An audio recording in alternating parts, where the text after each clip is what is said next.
Hello and welcome to this jazz guitar lesson. I'm Chris Whiteman and thanks for joining me. Today we are looking at adding melodic movement to shell voicings. This is a skill set that can be used for a variety of applications. It is foundational material for creating your own chord melodies. You can use it to add sophistication to your comping. And it can be used as a basis for solo guitar improv so that you can support yourself harmonically while you create melodies. In this lesson, we're going to be looking at this concept in a limited scope. We're going to be dealing exclusively with shell voicings that have fifth string roots. I will do a follow-up lesson with sixth string root shell voicings and some integration between fifth string and sixth string roots. So let's look at the shell voicings we're going to use in this lesson. We're going to be using all of the diatonic shell voicings in the key of C major, and we're going to be building them sequentially in a chord scale. So basically we're harmonizing the C major scale with shell voicings. Then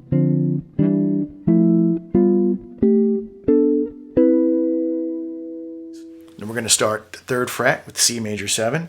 And I have my root, C, E is my 3rd, and B is my 7th.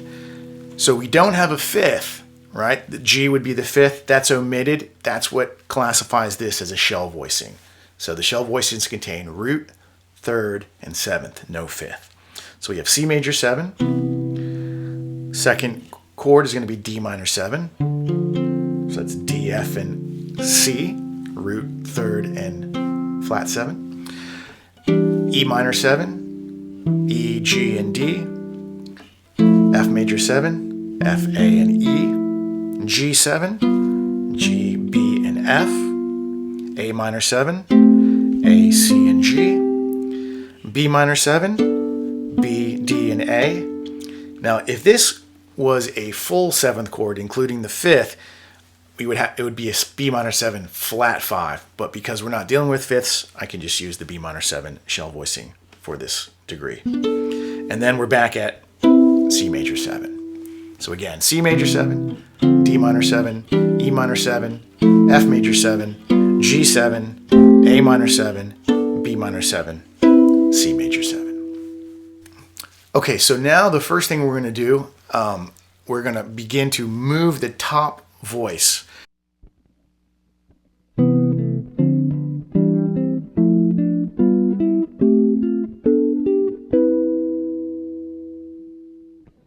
So if I go to my C major 7, I find that B is the top voice, and I'm going to move it down 1 scale degree. So, and it's going to be diatonic to the key. So we're going to end up with either a whole step or a half step. In this case, the B moves down to A. And if we look at what we have here, we end up with a C6 chord. So it's another way to think about it. We're moving from C major 7 to C6, or I'm just thinking C major 7 and I'm moving the melody down a whole step.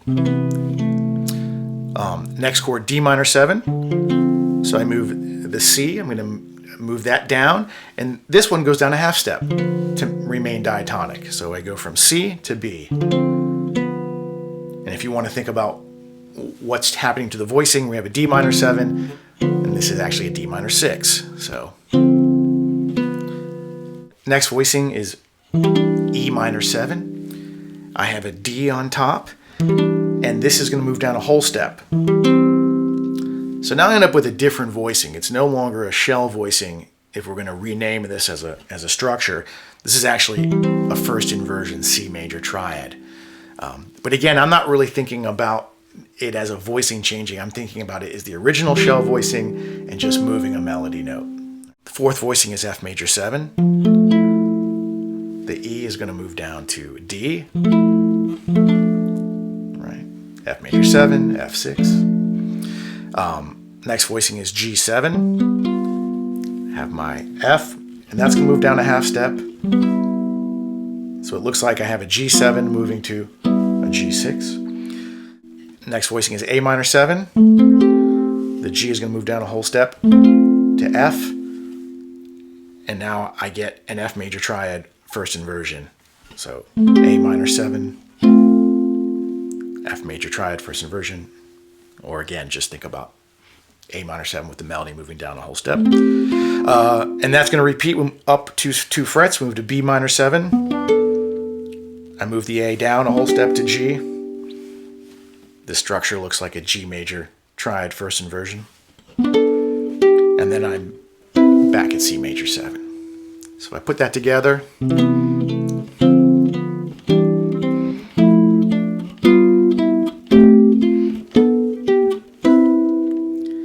And I'm really trying to maintain the support of the bottom 2 notes of the chord, making sure they really ring out clear.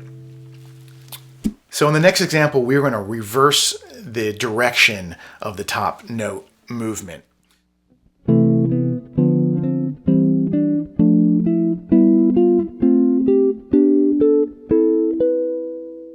So in the first example, we had C major 7, we moved from B to A. Now I'm going to move from A to B. And we're just going to continue that pattern.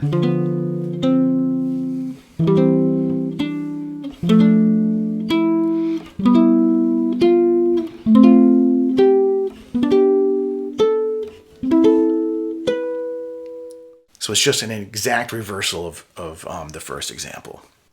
Okay, so for the third example, we're going to alternate.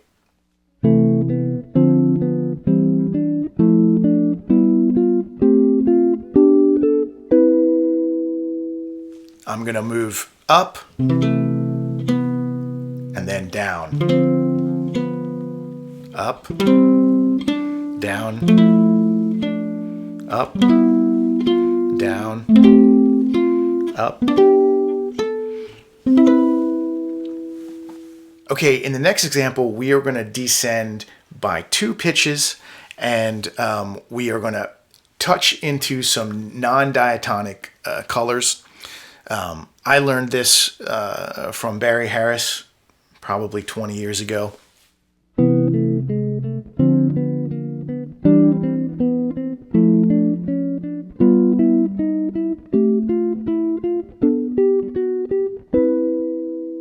Start on C major 7, the B moves down to an A, and then it moves down a half step, and then back up. And you put it together.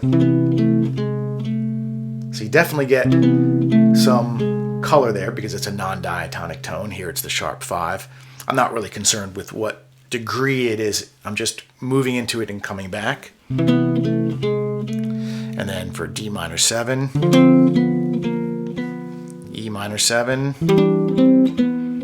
F major 7, G7, A minor 7, B minor 7, C major 7. So I mentioned before that I'm really trying to maintain the harmonic support underneath the melodic movement. And when I'm going just 1 scale degree, it's easy, but when I add the additional motion, sometimes I have to give up the 3rd. No big deal. Here I don't, but here I'm going to have to.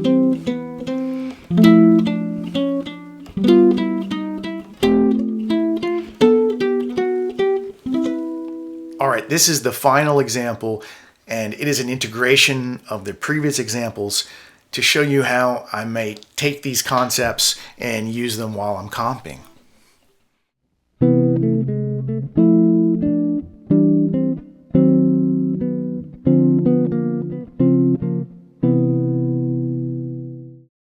All right, thanks so much for joining me. I hope you found this information useful and that you continue to explore ways to integrate this into your own playing.